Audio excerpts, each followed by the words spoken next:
আসসালামু আলাইকুম, সবাইকে স্বাগত জানাচ্ছি বিডি দর্পণের নিয়মিত আয়োজন আজকের দুনিয়ায়। আপনাদের সঙ্গে আছি আমি তাসনিম হোসাইন। চলুন জেনে নেওয়া যাক সারা বিশ্বে এ পর্যন্ত ঘটে যাওয়া প্রধান খবরগুলো।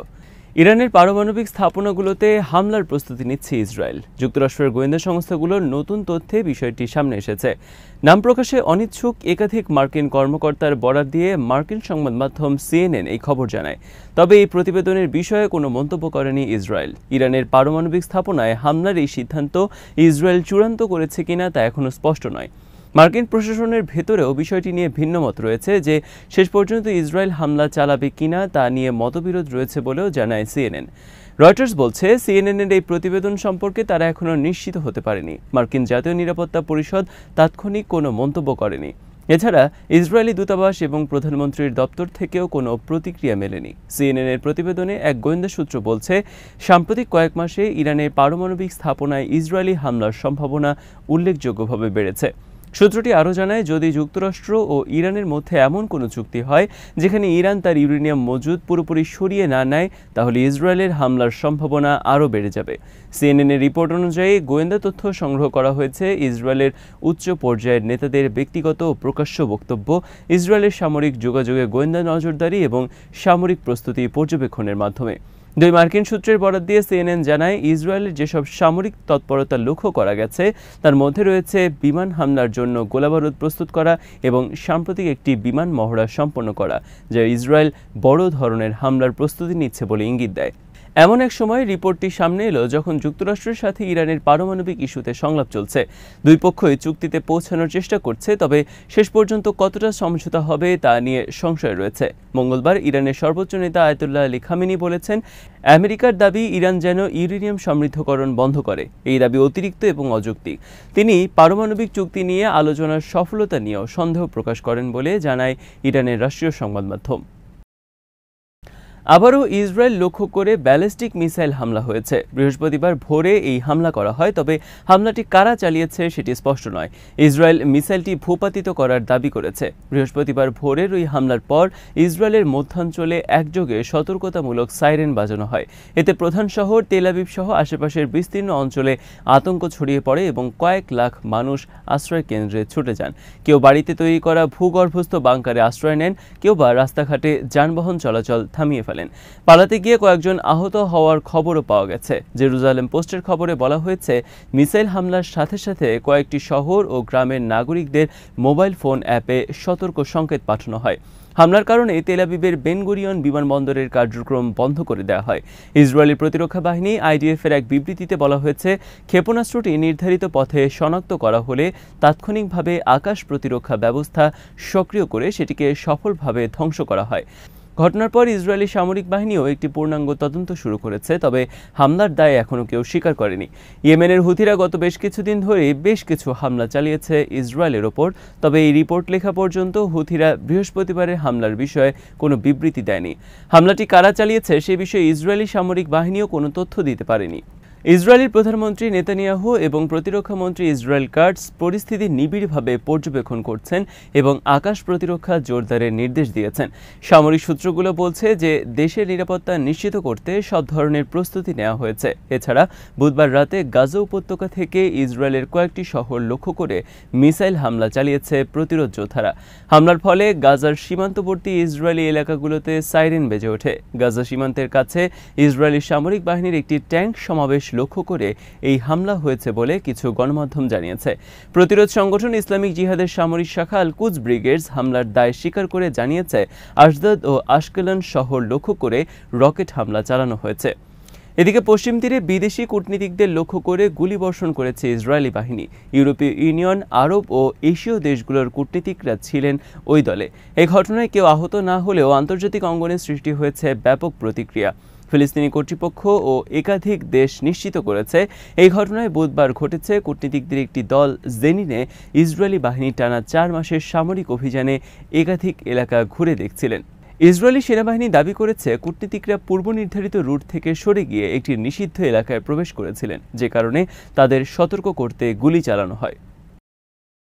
পাকিস্তানের সাবেক পররাষ্ট্রমন্ত্রী বিলওয়াল ভুট্টো জারদারি হুঁশিয়ারি করে উচ্চারণ করে বলেছেন, ভারত ও পাকিস্তানের মাঝে পারমাণবিক যুদ্ধ হলে তা কেবল দুই দেশের জন্য নয়, বরং পুরো এই অঞ্চল, এমনকি এই অঞ্চলের বাইরেও ধ্বংসাত্মক পরিণতি ডেকে আনবে। ভারত পাকিস্তানের সাম্প্রতিক সংঘাতের পরিপ্রেক্ষিতে বুধবার এই হুঁশিয়ারি উচ্চারণ করেছেন পাকিস্তান পিপলস পার্টির চেয়ারম্যান বিলওয়াল ভুট্টো।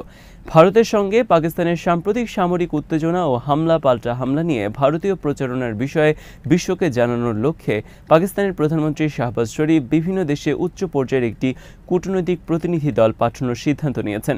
বিলওয়াল ভুট্টো জারদারির নেতৃত্বাধীন এই প্রতিনিধি দলে রয়েছেন সাবেক পররাষ্ট্রমন্ত্রী হিনা রাব্বানী খান সহ বেশ কয়েকজন প্রভাবশালী নেতা।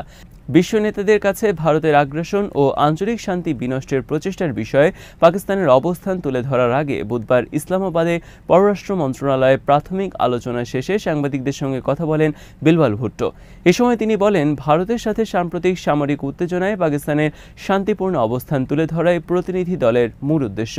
বিলওয়াল বলেন, কাশ্মীর বিবাদ কিংবা সন্ত্রাসবাদ যে কোনো উত্তেজনার মূল সংকটের সমাধান ছাড়া এই অঞ্চলে শান্তি আসতে পারে না।